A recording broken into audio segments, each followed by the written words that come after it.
के विधानसभा चुनावों पर चर्चा के लिए हमारे साथ है हरियाणा के भाजपा के प्रभारी सतीश पुनिया जी। सर, दिल्ली विधानसभा के चुनाव की तारीखों का ऐलान हो चुका है। मतदान का, मतगणना का 8 फरवरी को नतीजे भी आएंगे।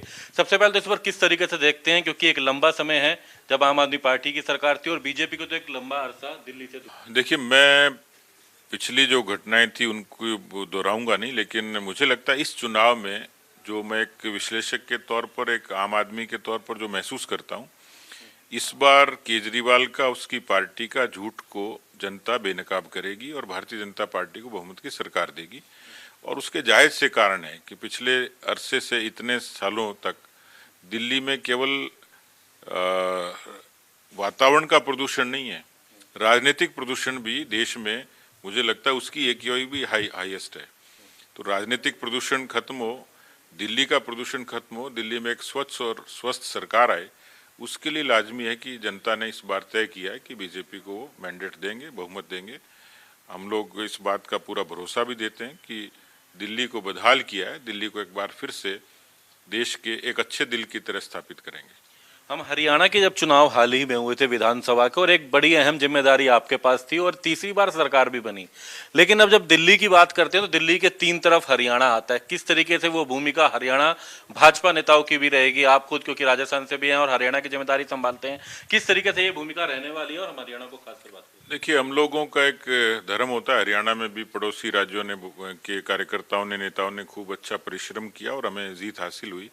इसलिए हम लोग एक मिलके एक और एक 11 होते हैं, और जब पड़ोसी के नाते भी और कार्यकर्ताओं के नाते, विचार के नाते भी, हरियाणा के अच्छी संख्या में लोग, अभी तो प्रबंधन के तौर पर 1 दर्जन से भी ज़्यादा लोग हैं, लेकिन चुनाव प्रचार के लिए भी प्रमुख लोग आएंगे और दिल्ली के मतदाताओं से अपील करेंगे कि इस बार इस तरीके के एक नकाबपोश को, जिसके पीछे अराजकता छुपी है, जिसके पीछे भ्रष्टाचार छुपा है, उसको बेनकाब करने के लिए हरियाणा के एक एक कार्यकर्ता, एक एक नेता दिल्ली की फतह के लिए पूरे तरीके से समर्पित होकर काम। कितना असर रहेगा हरियाणा का, महाराष्ट्र का? स्वाभाविक ही बात है कि जब जीत होती है तो उसकी गूंज दूर तक होती है, उसका मनोबल होता है। हम जब हरियाणा जीते तो उसका असर महाराष्ट्र में था, महाराष्ट्र और हरियाणा जीते हैं तो उसका असर निश्चित रूप से दिल्ली पर होगा।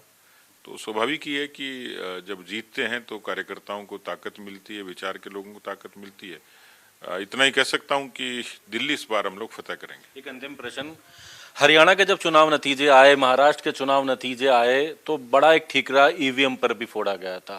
ईवीएम से छेड़छाड़, बैटरी का मुद्दा, ये सारा उठाया गया, और आज जब चुनाव की तारीखों का ऐलान हो, उससे पहले चुनाव आयोग ने वो बैटरी सहित ईवीएम के तमाम मुद्दों को लेकर अपनी सफाई दी कि किस तरीके से पूरी तरीके से सेफ है, कोई छेड़छाड़ नहीं होती।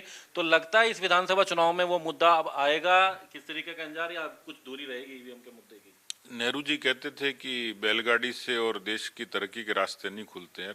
उन्हीं का एक नाती जो है वो आज तकनीकी के युग में ईवीएम पर सवाल खड़ा करता है, उस पर्चे के युग में वापस ले जाना चाह रहा है। फिर वो क्यों डिजिटल करेंसी का यूज करते हैं, क्यों उसी ईवीएम से जीती हुई प्रियंका के जीत पर सवाल खड़ा क्यों नहीं करते, खुद ही उसी ईवीएम से जीत के आते हैं। तो इसलिए मुझे लगता है कि संवैधानिक संस्थाओं का अपमान करना, उस पर सवाल खड़ा करना और देश के लोकतंत्र को बदनाम करना, ये शायद कांग्रेस की फितरत में है। मुझे लगता है कि ईवीएम के बारे में चुनाव आयोग ने पूरा स्पष्ट कर दिया, और ये तो तकनीकी का मसला है।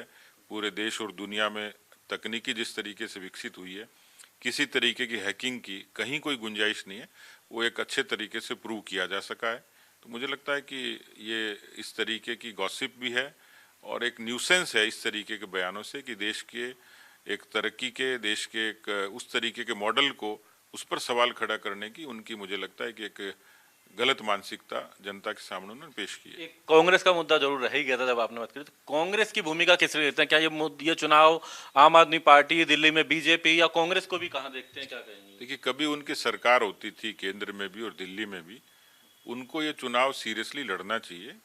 और क्योंकि अलायंस हुआ नहीं, अलायंस इसलिए नहीं हुआ कि उनके आपस के जिस तरीके के विग्रह थे, और ऐसे में मुझे लगता है कि कांग्रेस को ये चुनाव अच्छे तरीके से, दमदार तरीके से लड़ना चाहिए। मेरी उनको सलाह है। सतीश पुनिया जी हरियाणा भाजपा के प्रभारी, जिनका कहना है कि बीजेपी इस बार दिल्ली के विधानसभा चुनाव में एक बड़ी जीत हासिल करेगी। हालांकि कांग्रेस को भी उन्होंने सलाह दी कि उन्हें भी इस विधानसभा चुनाव में मजबूती के साथ चुनाव लड़ना चाहिए। हालांकि कहीं ना कहीं ईवीएम के मुद्दे पर इन्होंने कहा कि कांग्रेस को भी अपनी सोच में बदलाव करना होगा।